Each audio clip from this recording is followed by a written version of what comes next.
हाय, कैसे हैं आप लोग? मैं बिल्कुल ठीक हूँ। और कैसा रहा आपका छठ, रामनवमी? मुझे कमेंट करके ज़रूर बताइएगा। मैं तो बिहार में हूँ घर पर अभी, तो मेरा तो काफ़ी ज़्यादा अच्छा रहा, काफ़ी इंटरेस्टिंग बीता है। तो हाँ, वीडियोस डालूँगी अपने गाँव की, कुछ सेलिब्रेशंस की। आप लोग भी मुझसे कमेंट करके शेयर कीजिएगा कि कैसा रहा आपका रामनवमी। आज जो मैं वीडियो एक्चुअली ये जो डाल रही हूँ ये छठ पर है, क्योंकि क्या है कि काफ़ी सारे मेरे दोस्त हैं, कलीग्स हैं जो कि दूसरे स्टेट्स के, तो उनका कई बार ये क्वेश्चंस रहता है कि छठ क्या होता है। तो इस बार जब मैं छठ के बाद उनसे बात कर रही थी, तो उनका ये सेम क्वेश्चन आया, छठ क्या है। तो मैं सोची एक छोटा सा क्लिप जो मेरे पास ऑलरेडी है उसको मैं डाल सकती हूँ, तो बस इसलिए ये क्लिप डाल रही हूँ। तो एक ब्रीफ इन्फॉर्मेशन ये है कि छठ जो है वो मेन, इसमें सूर्य भगवान का पूजा होता है। तो ये एक ऐसा त्यौहार है जिसमें डूबते हुए सूर्य भगवान की भी पूजा होती है। नॉर्मली लोग उगते हुए सूर्य भगवान का पूजा करते हैं, लेकिन ये एक लौता फेस्टिवल है जिसमें डूबते हुए सूर्य भगवान की भी पूजा होती है। तो यही है, छठ में लोग डूबते हुए सूर्य भगवान को अर्घ्य देते हैं और वहाँ से शुरू होता है छठ। और फिर दूसरे दिन सुबह में सूर्योदय से पहले जाते हैं घाट पर और वहाँ सूर्य भगवान को अर्घ्य देते हैं, और इस तरीके से दूसरे दिन सुबह सूर्योदय के बाद छठ ख़त्म होता है। तो बेसिकली छठ जो होता है वो साल में 2 बार होता है। एक चैत के महीने में जो कि अप्रैल का मंथ होता है, और दूसरा कार्तिक के महीने में जो बेसिकली इंग्लिश मंथ के हिसाब से अक्टूबर नवंबर का मंथ होता है, जो दिवाली के बाद होता है। तो 2 बार छठ होता है। तो अभी जो गया वो चैती छठ था, और इसमें 4 दिन का मेन होता है छठ। तो पहला दिन जो होता है उसमें उसको कद्दू भात कहते हैं, कई जगह पे उसे नहा खा भी कहते हैं। उस दिन एक्चुअली कद्दू की सब्ज़ी और 5 तरह की अलग अलग और सब्जियां बनती है, साथ में चने की दाल और चावल बनता है। और उस दिन से छठ की शुरुआत होती है। दूसरे दिन लोहंडा होता है।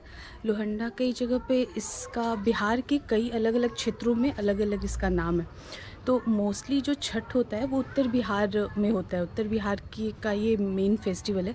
लेकिन बहुत सारे स्टेट्स में होता है, जैसे यूपी, बिहार, झारखंड, तीनों स्टेट में होता है। और नेपाल के भी जो बिहार के बॉर्डर्स के साइड पे उस एरिया में भी होता है छठ।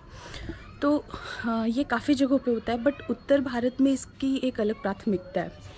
और फिर जो लोग अलग अलग स्टेट में रहते हैं, बिहारी, या फिर आउट ऑफ कंट्री रहते हैं, फॉरेन्स में रहते हैं, वो लोग भी करते हैं। छठ की एक बहुत ज़्यादा प्राथमिकता है बिहार में।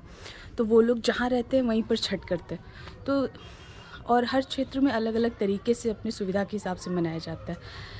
तो दूसरे दिन हाँ, लोहंडा होता है, जिस दिन कई जगहों पे खीर रोटी बनता है, और कई जगहों पे नमकीन प्रसाद बनता है, जिसमें फिर से चने की दाल, चावल और एक पीठा बनता है, जो कि चावल का गोल गोल लड्डू की तरह पीठा होता है, तो वो बनता है।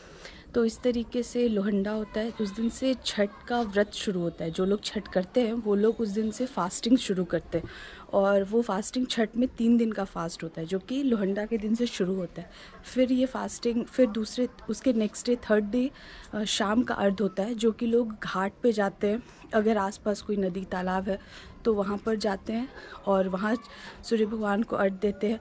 और अगर आसपास कोई नदी तालाब नहीं है तो लोग घर पे ही, गाँवों में नॉर्मली लोग घर के सामने ही गड्ढा करके फिर उसी में खड़े होते हैं। नहीं तो फिर अगर वो नहीं है तो शहरों में लोग एक पानी का सोर्स बना के, बकेट या टब में एक प्रॉपर पानी जिसमें आप खड़े हो सके वैसे बनाकर, और फिर उसमें खड़े होते हैं। तो इस तरीके से तीसरा दिन, ओके, तो तीसरा दिन जो होता है उस दिन घाट पर जाकर अर्घ देते हैं। तो उसमें डूबते हुए सूर्य भगवान की आराधना होती है। तो डूबते हुए सूर्य भगवान से मतलब है कि जब सूर्य भगवान डूबते रहते हैं उस वक्त सूर्यास्त होता रहता है, उस वक्त उनको अर्घ दिया जाता है। और अर्घ में नॉर्मली जो सूप होता है उस पे प्रसाद होते हैं, जैसे ठेकुआ और भी बहुत सारे फल होते हैं। तो इस तरीके का प्रसाद होता है, नारियल, केला, ये सब प्रसाद में होता है जिससे अर्घ दिया जाता है।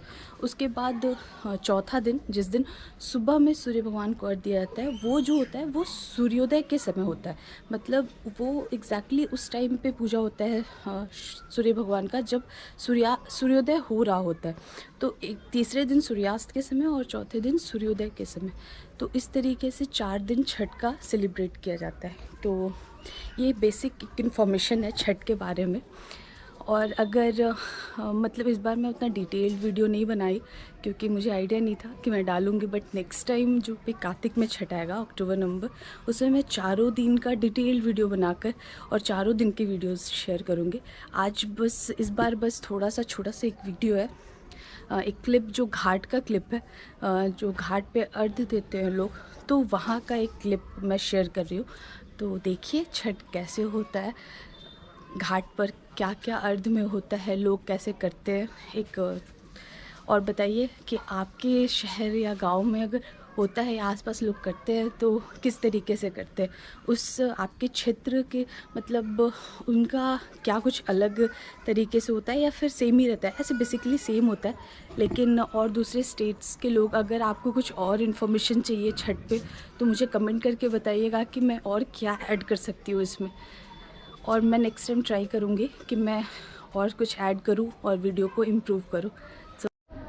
तो अभी आप वीडियो देखिए और फिर कमेंट कीजिए। चलिए बाय।